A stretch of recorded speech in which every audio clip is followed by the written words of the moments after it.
मीरा, देखो ये साड़ी का रंग कैसा है। बाकी तुम्हें जो जो साड़ियां पसंद है तुम सब रख लो, हम इकट्ठा बिल बना लेंगे। उसके बाद हमें सुनार की दुकान पर भी जाना है। तुम्हारे सोने के गहने बनवाने को दिए थे, उसका ऑर्डर देना है।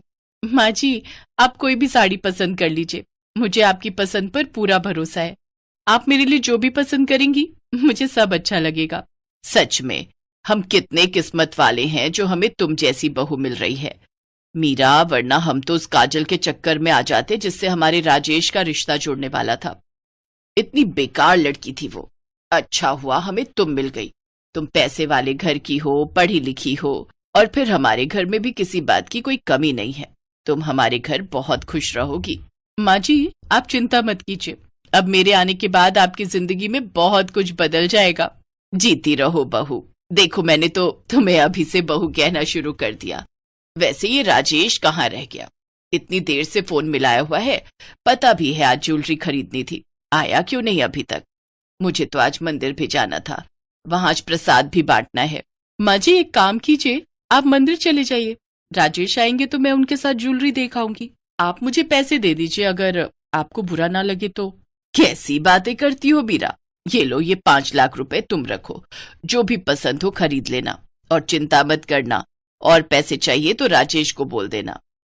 अच्छा, मैं ड्राइवर के साथ गाड़ी से ही चली जाती हूँ, तुम और राजेश शॉपिंग करके आ जाना। मीरा देखने में तो एक सीधी साधी लड़की, जिसकी शादी राजेश जो कि एक बड़ा बिजनेसमैन है उसके साथ होने जा रही है, पर मीरा की सच्चाई ना ही राजेश जानता है और ना ही उसकी माँ कलावती। सच तो ये है कि मीरा राजेश और कलावती को बेवकूफ बना रही है। मीरा पहले से ही शादीशुदा है और उसका पति कोई और नहीं बल्कि राजेश का अपना ड्राइवर सतीश है। हेलो मीरा, क्या हुआ? वो राजेश आया क्या? मैंने बुढ़िया को तो मंदिर में छोड़ दिया है। तो एक काम कर, उन पैसों में से कुछ पैसे खर्चे पानी के अलग कर ले, इससे पहले कि राजेश आ जाए। और जितना महंगा हो उतना महंगा जेवर खरीद लेना। एक दिन इस बुढ़िया की और इसके बेटे राजेश को लूट कर भाग जाएंगे, तभी हमें बढ़िया जिंदगी जीने को मिलेगी। अरे तुम चिंता क्यों करते हो?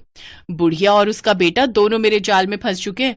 बस मुझे 7 फेरे लेने और उसके बाद सारे जेवर रुपया पैसा लेकर तुम और मैं चंपत हो जाएंगे, ऐसी जगह जहां पर ये बुढ़िया और इसका बेटा भी ढूंढ भी नहीं पाएंगे।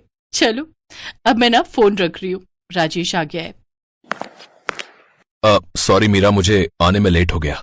कोई बात नहीं, वैसे माँ जी चली गई हैं। चलो तुम और मैं ही ज्वेलरी खरीद लेते हैं। ये माँ जी ने 3 लाख रुपए मुझे दिए थे ज्वेलरी के लिए।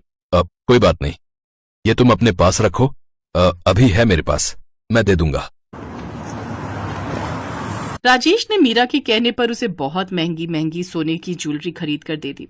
मीरा ने वो पैसे भी अपने पास रख लिए जो कलावती ने दिए थे, और बाकी राजेश ने अलग खर्च कर दिए। कुछ दिनों बाद शादी थी। मीरा और सतीश भागने का प्लान कर चुके थे।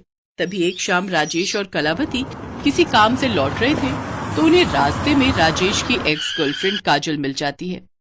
काजल उन्हें रोकती है। आंटी जी, राजेश, मुझे बस आप दोनों से 2 मिनट बात करनी है। देख राजेश, अब मैंने तेरी शादी मीरा से तय कर दी है। तेरी मीरा के साथ कल शादी है, तू इससे बात नहीं करेगा। तूने मेरे सिर पर हाथ रखकर कसम खाई है। माँ, काजल की शादी हो चुकी है, अब वो किसी और की पत्नी है। हो सकता है काजल को कोई काम हो, बस 2 मिनट ही तो बोल रही है। अब हाँ काजल, बोलो क्या हुआ? राजेश, मुझे पता चला है कि तुम मीरा नाम की एक लड़की से शादी कर रहे हो। तुम मीरा से शादी मत करो। मैं जानती थी तू मेरे बेटे का घर बसने ही नहीं देगी, खुद तो तूने शादी कर ली। अब मेरे बेटे की जब शादी होने जा रही है तो बीच में अड़चन डालने आ गई। नहीं आंटी जी, मैं तो खुद चाहती हूँ कि राजेश की जिससे भी शादी हो, राजेश अपनी जिंदगी में खुश रहे। मैं आपका और राजेश का बहुत सम्मान करती हूँ, और वैसे भी मेरी तो शादी हो चुकी है। मैं क्यों भला ये चाहूंगी कि राजेश की शादी ना हो। मैं तो बस इसलिए ऐसा कह रही हूँ क्योंकि मैं मीरा का सच जानती हूँ। मीरा राजेश के ड्राइवर सतीश की पत्नी है, वो पहले से ही शादीशुदा है। ये सब षड्यंत्र उन दोनों का बनाया हुआ है, और अगर अभी भी आपको मुझ पर विश्वास नहीं है तो मैं आपको एक एड्रेस देती हूँ, आप वहां जाकर देखो, आपको सब सच पता चल जाएगा। काजल, तुम ये सब कैसे जानती हो? तभी काजल का पति आ जाता है। काजल इसलिए ये सब जानती है क्योंकि मीरा के पति सतीश ने मेरे से एक गाड़ी खरीदी है, तभी मुझे पता चला कि सतीश और मीरा पति पत्नी है। भाई, काजल ने मीरा की फोटो देखकर पहचान लिया था। तुमने अपने सोशल मीडिया पर मीरा के साथ सगाई की कुछ फोटोज डाली थी, मैंने वही पोस्ट देखी थी। फिर मैं हैरान रह गई कि मीरा तो सतीश की पत्नी है और मुझसे रहा नहीं गया और मैं तुम्हें सच बताने के लिए आ गई। मीरा गांव में रहती थी। वो कुछ समय पहले ही जरूर प्लान के अनुसार यहाँ शहर आई होगी, इसीलिए यहाँ पर उसे कोई नहीं जानता।